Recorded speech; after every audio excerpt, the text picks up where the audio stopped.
నమస్కారం, విజన్ టీవీకి స్వాగతం.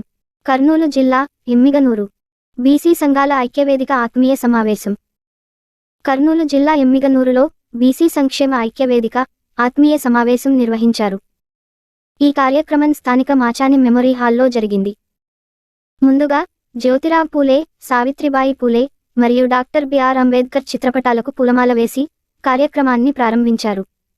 ఈ కార్యక్రమంలో 29 బీసీ సంఘాల నాయకులు పాల్గొన్నారు. పలువురు బీసీ సంఘం నాయకులు మాట్లాడుతూ రాష్ట్ర రాజకీయాలలో బీసీలు వెనుకబడి ఉన్నారని, ఖచ్చితంగా ప్రతి ఒక్కరూ ముందుకు వచ్చి మన సత్తా చూపించాలని, మన బీసీలందరూ ఐక్యతగా ఉండాలని, ఖచ్చితంగా ఎమ్మిగనూరు నియోజకవర్గ బీసీ అభ్యర్థికే కేటాయించాలని బీసీ సంఘం నాయకులు డిమాండ్ చేశారు. ఇక్కడ వివిధ గ్రామాల నుండి ఎమ్మిగనూరు టౌన్ నుండి వచ్చిన బీసీ నాయకులకి, బీసీ సోదరులందరికీ ముఖ్యంగా నేను అభినందిస్తున్నాను. ఎందుకంటే ఒక బీసీ ఆత్మీయ సభ ఏర్పాటు చేస్తే వస్తే ఇతర పార్టీలో కానీ పెద్దలను చలాయిస్తున్న వాడు ఏమనుకుంటారో అని వాదన, అటువంటి భావన ఉన్న ఈ టైంలో ఎవరేమనుకుంటే కాదు పర్వాలేదు, బీసీ సంఘం మేము బీసీలు అటెండ్ కావాలని ధైర్యంగా ముందుకు వచ్చిన బీసీ నాయకులకి, బీసీ సోదరులకి అందరికీ నేను ధన్యవాదాలు తెలియజేస్తున్నాను.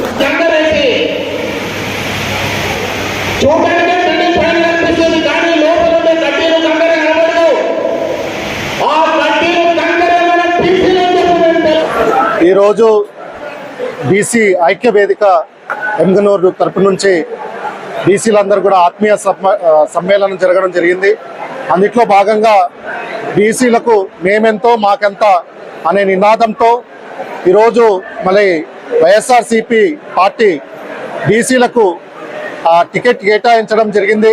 అదేవిధంగా చంద్రబాబు నాయుడు గారు కూడా టీడీపీ తరపు నుంచి, అలాగే ఇంకా వేరే పార్టీలు కూడా ముఖ్యంగా ఈ స్థానాన్ని బీసీలకు కేటాయించాలనేసి, ఎందుకంటే పార్లమెంట్ స్థానాన్ని కూడా, కర్నూలు పార్లమెంట్ స్థానాన్ని కూడా బీసీలకు కేటాయించాలనేసి, ఎందుకంటే ఎమ్మిగనూరులో అత్యధికంగా బీసీలు ఉండడం జరిగింది.